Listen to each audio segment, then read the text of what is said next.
მადლობა რომ გვერდთვები პირდაპირ ეთერში. პირველ კითხვას აი სწორედ ამ საკითხზე დაგისვამთ. რუსო დუმბაძის კითხვა იყო, რომელი რეკავთ, ხო, ქართული ოცნებიდან და ნახეთ რა ტიპის პასუხიც გასცა ამ ყველაფერს კახა კალაძემ. როგორ ფიქრობ, აქვს თუ არა ქართული ოცნების ზოგიერთ წარმომადგენელს აი ამ თვალსაზრისით საქმეს ანერვიულოთ და რამდენად რეალურია თქვენთვის ის ინფორმაცია, რაც გავრცელდა? პერსონალური სანქციებით შეწუხებული ოცნების წევრები და მათი ქონების თუ შვილების მომავლის ბედი ევროპაში. ანა, მოგესალმებით მაყურებელს. ნუ ახლა კალაძის კომენტარი იყო და ამ კომენტარის შემდეგ, გუშინდელი მისი კომენტარის შემდეგ კიდევ რაღა უნდა იყოს გასაკვირი, კაცმა პირდაპირ აღიარა, რომ მას ევროპულ ბანკებში აღარ აქვს საკუთარი ფინანსური დანაზოგები და ის კრიპტოვალუტაში გადაცვალა, ასე ვთქვათ, ისტორიად იმ მიზნით, რომ თავი აერიდებინათ ზოგადად ბანკებთან ურთიერთობისგან და ეხლა ამის მერე უკვე რაღაცია საერთოდ საუბარი, არა თუ მოქმედებს მათზე პერსონალური სანქციები, არამედ პერსონალური სანქციები ეს არის სწორედაც რომ ყველაზე ეფექტური შემაკავებელი ინსტრუმენტი, რადგან მათ სხვა არაფერი არ ადარდებთ. მათთვის მთავარი არის ერთადერთი რა, შეინარჩუნონ ძალაუფლება ნებისმიერ ფასად და შეინარჩუნონ ამ ხელისუფლებაში ყოფნის პერიოდში კორუფციის გზით დაგროვილი ქონება, ასევე ნებისმიერ ფასად. და ჩვენ ძალიან კარგად ვიცით, რომ ოცნების მაღალჩინოსნების უმრავლესობას აქვს საკმაოდ დიდი ქონება, მათ შორის უძრავი ქონება ევროპის სხვადასხვა ქვეყნებში. მათ ხომ ევროპა მხოლოდ საკუთარი თავისთვის, საკუთარი ოჯახებისთვის, საკუთარი შვილებისთვის უნდათ და არა ჩვენი ქვეყნისთვის და ჩვენი ქვეყნის მომავლისთვის. და რა თქმა უნდა, სანქცია არათუ მუშაობს, არამედ სანქცია ეს არის კიდევ ერთხელ ვიმეორებ ყველაზე ეფექტური შემაკავებელი ინსტრუმენტი. სანქციები გაგრძელდება და ეს მათ ძალიან კარგად უნდა იცოდნენ და როგორც კალაძემ უნდა იცოდეს, რომ მისი ფინანსური დანაზოგების კრიპტოვალუტაში გადაცვლა ვერ მისცემს იმის საშუალებას, რომ საბოლოო ჯამში გაექცეს ამ სანქციების და ბოლომდე, ასე ვთქვათ, უსაფრთხოდ შეინახოს საკუთარი ფინანსები, ასევე ელის სხვა ოცნების მაღალჩინოსნებსაც, ასე რომ მათ რაც არ უნდა რეკონ, ეხლა დარეკავენ, ჩავლენ, ვინ დარეკა, ამას არ აქვს არანაირი მნიშვნელობა. ფაქტი ერთია და ყველა საქართველოს ნებისმიერი მოქალაქე ქუჩაში რომ გააჩეროთ, გეტყვით და დაგიდასტურებთ. რა თქმა უნდა, მათ აქვთ ქონება, მათ შორის უძრავი ქონება ევროპაში და რა თქმა უნდა ძალიან შეწუხებულები არიან სანქციები და არათუ შეწუხებულები არიან. რეალურად არც იციან რა გააკეთონ. უბრალოდ ერთია რას ამბობენ ისინი საჯაროდ, როგორ აჯერებენ საკუთარი პროპაგანდისტული მედია საშუალებების გამოყენებით საკუთარ, ასე ვთქვათ, მოქალაქეებს, რომ თითქოს ისინი ყველაზე დიდი პატრიოტები არიან და მხოლოდ ქვეყნის ინტერესი აღელვებთ, მათ ქვეყნის ინტერესი კი არ აღელვებთ და ქვეყნის დამოუკიდებლობა და სუვერენიტეტი მათი message box-ის მთავარი ნაწილი როა. მათ დამოუკიდებლობა და სუვერენიტეტი ქვეყნისთვის კი არ უნდათ.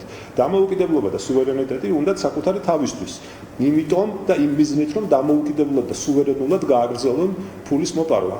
ეს არის ფულზე რეალურად ჩვენ გვაქვს ვითარება, როდესაც ფულზე და ძალაუფლებაზე ცვლიან ჩვენი ქვეყნის ეროვნულ ინტერესებს. სწორედ ამიტომ არის ოცნება მოღალატე რეჟიმი, რადგან ორი რა შეიძლება გააკეთოს ხელისუფლებაში ყოფნა ძალამ, რომ მას დაერქვას მოღალატე რეჟიმი. ერთი მოიპაროს ხალხის ფული და რა თქმა უნდა ჩვენ ბევრჯერ გვითხოვს და კიდევ ერთხელ მინდა გავიმეორო, რომ რა თქმა უნდა ჩვენნაირ ქვეყანაში განსაკუთრებით ეს არის ღალატის ტოლფასის აქციელი და ამისთვის ყველას პასუხი მოეთხოვება და მეორე უღალატოს ქვეყნის ეროვნულ ინტერესებს, უღალატოს ქვეყნის კონსტიტუციით განსაზღვრულ ჩვენი ქვეყნის ცივილიზაციურ არჩევანს, რაც არის ჩვენი ქვეყნის ევროპული მომავალი. ამ ორივე ძირითად ფუნდამენტურ საკითხში ჩვენ სახეზე გვაქვს ტიპიური ღალატი.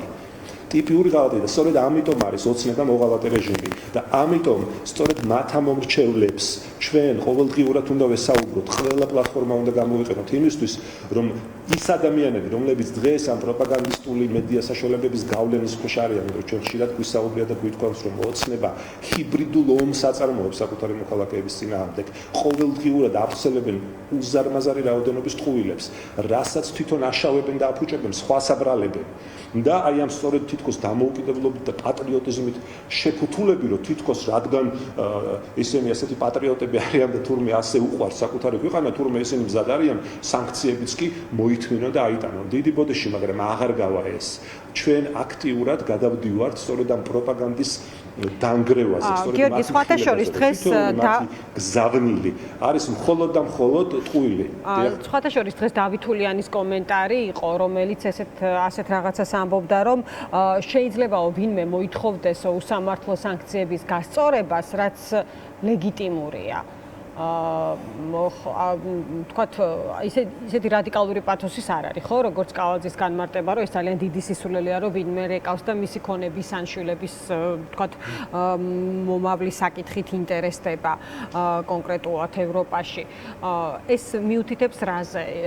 ეს მიუთითებს თუ არა იმაზე, რასაც ოცნება, თქვათ, აი პერიოდის განმავლობაში მუდმივად ამტკიცებდა, რომ აი, თქვათ, ის რეზოლუცია არაფრის, თქვათ, ძალის მქონე არ არის, ფარატინა ფურცელია ჩალის ფასი აქვს, რომ სანქციებს არანაირი მნიშვნელობა არ აქვს ამ პროცესში, მაშინ როდესაც კონკრეტულ ქვეყნებზე ჩვენ ვნახეთ, როგორ მწვავე რეაგირება ჰქონდა ზოგიერთ ლიდერს, ხო? ეხლა ბრიტანეთზე აღარაფერს ვამბობ, იმიტომ რომ ეს კრიტიკული საკითხია ივანიშვილისთვის. აი, რისი მთქმელია რაღაც გასწორება, ხო? უსამართლო სანქციების გასწორება. ასეთი სურვილი მოჩანს ოცნების შიგნით. როგორც მივხვდი, ბატონმა დავით ულიანმა იგულისხმა კონკრეტული მაღალჩინოსნები, რა ხა პირობითად ვიღაც შეიძლება თვლიდეს, რომ უსამართლოდ მოხდა თავად პერსონალურად ამას გულისხმობს. ალბათ, რა გითხრათ დავით ულიანის ანალიზი ხო, ნუ მე ესე გავიგე, რომ ეს იგულისხმება, რომ ვიღაც კონკრეტული მაღალჩინოსანი თვლის, რომ მას პერსონალურად, მას პირადად არასწორად დაუწესეს სანქციები და ცდილობდა ამ სანქციებისგან თავის დაღწევას, მაგრამ თუ ეს ასეა, მოდი მათ უთხრათ ახლა თქვენი პირდაპირ ეთერის საშუალებით. დიდი ბოდიში მათ ახლა პირდაპირ შეხება აქვთ, ჯერ ეგრეთი უსამართლოდ მე არ გამიგია ვინმესთვის სანქციები დაეწესებინოთ და კიდე გაცილებით მეტი ადამიანისთვის უნდა დაეწესებინოთ, მე თუ მკითხავთ სანქციები, მათ შორის არა მხოლოდ მაღალჩინოსნებისთვის, არამედ იმ ბიზნესებისთვის, რომლებიც დღემდე ასპონსორებენ, ასე ვთქვათ, ამ რეჟიმის სპონსორები არიან და მათ შორის ის ადამიანები, რომლებიც ყოველდღიურად არიან ამ პროპაგანდისტულ ომში ჩართული, რასაც ქართული ხალხის წინააღმდეგ აწარმოებენ და კიდევ მეტი ადამიანი უნდა ყოფილიყო და იქნება დარწმუნებული ვარ, მაგრამ ახლა დიდი ბოდიში დღეს შეიძლება ვიღაც თვლიდეს, რომ მას ნაკლები დანაშაული მიუძღვის, მაგრამ ყველას თანაბრად მოეკითხება. ყველას თანაბრად მოეკითხება. არ არის აუცილებელი მაინდამაინც ყველა ხარება იყოს და ყველა ფიზიკურად უსწორდებოდეს და ძალადობდეს მოქალაქეებზე. მათ მიერ პარლამენტში, ამ არაკანონიერ, არალეგიტიმურ პარლამენტში აწეული ხელი, თითოეული მიღებული გადაწყვეტილება, რომელიც არის პირდაპირ ღალატი ჩვენი ქვეყნის ეროვნული ინტერესების, რა თქმა უნდა, მათზე სანქციებს თანაბრად გაავრცელებს. ხა გასაღებია იქ ვიღაცას მეტად შეეხება, ვიღაცას ნაკლებად, მაგრამ პასუხისმგებლობა ყველაზე თანაბრად დაწილდება. ყველა დეპუტატზე, ვინც ამ უკანონო კანონებს, მოდი ასე დავარქვათ პირდაპირ, ხო, ხმას აძლევს, მხარს უჭერს, ვინც გამოდის და ატყუებს ჩვენს მოქალაქეებს, ყოველდღიურად ამ ტყუილის მონაწილეა და ხელს უწყობს. რა თქმა უნდა, მათ შეეხებათ სანქციები. თავისთავად შეეხებათ, აი კიდევ ვიმეორებ ორი მთავარი რამის გამო. იმის გამო, რომ არიან კორუფციაში ჩაფლულები და ეს ღალატის თოლფასი დანაშაული არის, თუსაც პასუხი მოეთხოვება და იმის გამო, რომ კონსტიტუციას პირდაპირ ღალატობენ. გაიყვანეს ქვეყანა ანა კონსტიტუციური ჩარჩოებიდან. ჩვენი, ასე ვთქვათ, ქვეყანა აღარ იმართება არანაირი კანონიერი კანონზომიერებით. ყველაფერი, კანონიც, კონსტიტუციაც, სამართალიც, ყველაფერი ექვემდებარება ერთი ადამიანის ინტერესს, მის გადაწყვეტილებას და ეს ამდენი მაღალჩინოსანი, რა თქმა უნდა, სხვას არაფერს აკეთებს გარდა იმისა, რომ ამ ადამიანის პირადი ინტერესები დაიცვას.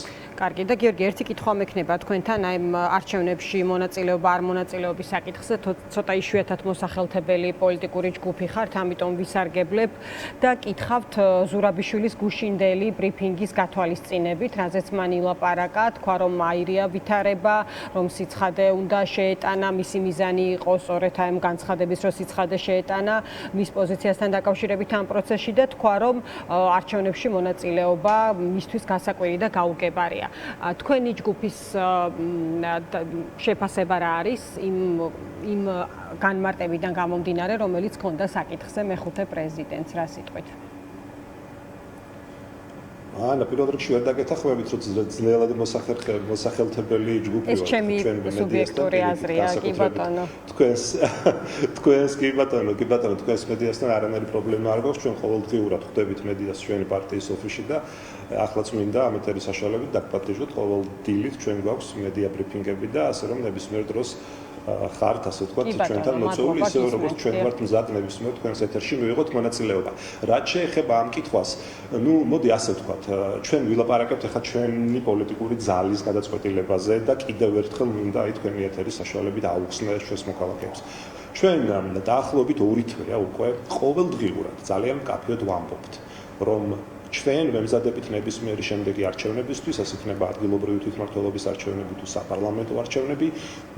ამასთან ერთად ჩვენ ძალაში ვტოვებთ ხელახალი არჩევნების მოთხოვნას, რა თქმა უნდა და უკანონო პატიმრების გათავისუფლების მოთხოვნას. და რატო ვაკეთებთ ამას? ვაკეთებთ იმიტომ, რომ მიგვაჩნია, რომ არჩევნები არის ყველაზე ეფექტური დემოკრატიული ინსტრუმენტი შვიდობიანი გზით შეცვალო ადგილობრივი არჩევნების დროს შეცვალო მაყურებელი მეკითხეთ ამოვედი ზურაბიშვილის არჩევნების დროს შეცვალო ეროვნულ დონეზე. კი, ამოვედი ზურაბიშვილის განმარტებიდან, იმიტომ რომ იყო მოლოდინი რა სიტყვა და ის ამ პროცესთან დაკავშირებით თავადაც თქვა, რომ ჩათვალა, რომ აუცილებელი იყო სიცხადის შეტანა და თქვა ის, რაც თქვა. აი ამის გათვალისწინებით თუ შეგიძლია, ამის გათვალისწინებით დაგისვით კონკრეტულად კითხვა და შეიძლება თუ არა ეს რაიმე სწვიდეს ამ პროცესში. თქვენც ფიქრობთ თუ არა, რომ კიდევ რაღაც დამატებითი კონსულტაცია ან შეხვედრა ან დისკუსია საჭირო ამ მიმართულებით აი ამ ნაწილზე რა სიტყვით? ანა, ნახეთ, ამას რომ ვთვლით, სწორედ ამიტომ თქვენ გეხსოვებათ ნამდვილად დავსვით ჩვენ კითხვა. და ეს კითხვა მდგომარეობდა შემდეგში. და ეს კითხვა დავუსვით 3 პოლიტიკურ პარტიას. და კითხვა მდგომარეობდა შემდეგში. ეს პოლიტიკური პარტიები თუ აპირებენ ბოიკოტის გამოცხადებას და თუ მათი სასაბოლოოდ გადაწყვეტილი აქვთ გამოუცხადონ ბოიკოტი არჩევნებს. მაშინ რა გეგმას თავაზობენ ჩვენს მოქალაქეებს? რა არის მათი ალტერნატიული გზა? და როგორ აპირებენ გააგრძელონ ოცნების არალეგიტიმურ რეჟიმთან ბრძოლა და ზოგადად პოლიტიკური პროცესი აი 5 ოქტომბრიდან როგორ წარმოუდგენიათ? ჩვენ ეს კითხვა დავსვით, ეს დისკუსია გავხსენით და ეხლა დღეს რასაც ვაკვირდებით, ეხლა იგივე ლელოს გააქტიურება ამ კუთხით, ხომ? ეს არის სწორედ აი ამ სწორად დასმული კითხვის გაგრძელება და სწორად დასმული კითხვის შედეგი, რასაც ძალიან მივესალმებით, ანა. მე ეს მინდა კიდევ ერთხელ დავაფიქსირო თქვენი ეთერის საშუალებით. ძალიან მივესალმებით, იმედი გვაქვს, რომ ლელო ამ შემთხვევაში მიიღებს არა ემოციურ გადაწყვეტილებას, არამედ პრაგმატულ გადაწყვეტილებას, რომელიც არ იქნება დაფუძნებული ემოციებზე, არამედ იქნება დაფუძნებული იმ გადაწყვეტილებაზე, რომ ისინი მათ ბოლომდე გააგრძელონ მშვიდობიანი მეთოდებით ბრძოლა ოცნების რეჟიმის წინააღმდეგ და ასე რომ ჩვენ მხოლოდ და მხოლოდ მივესალმებით ამ პროცესს. და სხვა დანარჩენი ეხლა ეს კითხვა დღემდე პასუხგაუცემელია იმ 2 დამოუკიდებელი ასე ვთქვათ პოლიტიკური პარტიის მხრიდან და კიდევ ერთხელ მოუწოდებთ რომ მათ ამ კითხვას პასუხი გასცენ. ჩვენ ერთადერთი რაც გვესმის არის ბოიკოტი, რომელიც არის ასე ვთქვათ მხოლოდ მათი მოსაზრება და ცდილობენ რომ ეს საკუთარი მოსაზრება გაასაღონ როგორც აბსოლუტური ჭეშმარიტება. მაგრამ ძალიან დიდი ბოდიში ეს არ არის და ვერ იქნება აბსოლუტური ჭეშმარიტება. და თუ არის ეს ჭეშმარიტება და ყველაზე სწორი გზა თუ ბოიკოტია ოცნების წინააღმდეგ საბრძოლველად, მაშინ გამოვიდნენ და აგვიხსნან ამ ბოიკოტს გრძელვადიან გეგმაში, გრძელვადიან გათვლაში რა შედეგი ექნება. ეს დღეს არავინ არ იცის. გიორგი, თქვენ ლელოძლიერი საქართველოს ახსენეთ და თქვენ ლელოძლიერი საქართველოს ახსენეთ და მისი წარმომადგენელი გუშინ ჩვენს ეთერში ზუსტად ამაზე ლაპარაკობდა, რომ ამ საკითხის ირგვლივ დისკუსია, მსჯელობას, კონსულტაციების დაწყება არის კრიტიკული მნიშვნელობის. აი ამასაც გეკითხებით ამავდროულად, ანუ თქვენ უყურებთ ასე საკითხს, თუ თვლით რომ დაწურულია ბოლომდე ეს თემა და არანაირ დისკუსიას და მსჯელობას აღარ საჭიროებს, მათ შორის იმ ფორმატებში, რომელშიც აქტიურად მონაწილეობდით წინა პერიოდში. ზუსტად ამას მოგახსენებდით, რომ ჩვენ არა თუ ამას მივესალმებით, არამედ ჩვენ თვითონ დავსვით ეს კითხვა 2 თუ 3 კვირის წინ, რამდენიმე კვირის წინ და ჩვენ გავხსენეთ ეს დისკუსია, სადაც დავსვით ეს კითხვა. რომ რა თქმა უნდა ამასთან დაკავშირებით დისკუსია უნდა მიმდინარეობდეს და მხოლოდ მივესალმებით ლელოს გააქტიურებას ამ კუთხით, სწორედ ამაზე ვსაუბრობ. და მიგვაჩნია რომ ეს დისკუსია უნდა გააგრძელონ მათ და აი ამ არგუმენტების ასე ვთქვათ გაცვლა-გამოცვლით შეძლონ დაარწმუნონ ჩვენი მოსახლეობა, ჩვენი მოქალაქეები და ჩვენი ამორჩეველი რა გზა უფრო სწორია, რა გზა მიგვიყვანს ივანიშვილის მოძალადე რეჟიმის დასუსტებისკენ, ოპოზიციაში გადაყვანისკენ, მათი დამარცხებისკენ. და ეს ვერ ჩაითვლება და ვერავინ ვერ გაასაღებს კიდევ ვიმეორებ ბოიკოტს მხოლოდ და მხოლოდ აბსოლუტურ ჭეშმარიტებად კიდევ ვამბობ. ამიტომ გამოვიდნენ და აუხსნათ მოქალაქეებს რა გზას თავაზობენ, სხვა რა ალტერნატიული გეგმაა. ჩვენ როგორც პასუხისმგებლიანი პოლიტიკური პარტია მივიჩნევთ რომ არჩევნების გზით, აი კონკრეტულად ამ ადგილობრივი თვითმმართველობის არჩევნებში მონაწილეობით გაცილებით მეტი ზიანი, პოლიტიკურ ზიანს გულისხმობ, რა თქმა უნდა, შეიძლება მივაყენოთ ოცნების არალეგიტიმურ რეჟიმს, რა თქმა უნდა, პროტესტის გაგრძელებასთან ერთად, რა თქმა უნდა, ხელახალი არჩევნების მოთხოვნის დღის წესრიგში დაყენებასთან ერთად, რა თქმა უნდა, უკანონო პატიმრების გათავისუფლებასთან ერთად. ადგილობრივ თვითმმართველობაში მონაწილეობით რამე კი არა მთავრდება პირიქით ამ არჩევნებში მონაწილეობით ბრძოლა გრძელდება და ჩვენ უნდა გვესმოდეს რომ იმდენად ავტოკრატიულ რეჟიმთან გვაქვს საქმე რომ ერთ დღეში და ორ დღეში ამ რეჟიმის დამარცხება შეუძლებელია. ამიტომ ჩვენ უნდა გვესმოდეს რომ ნებისმიერ არჩევნებში მონაწილეობა ეს რამის დასასრული კი არ არის. ეს არის ბრძოლის გაგრძელება.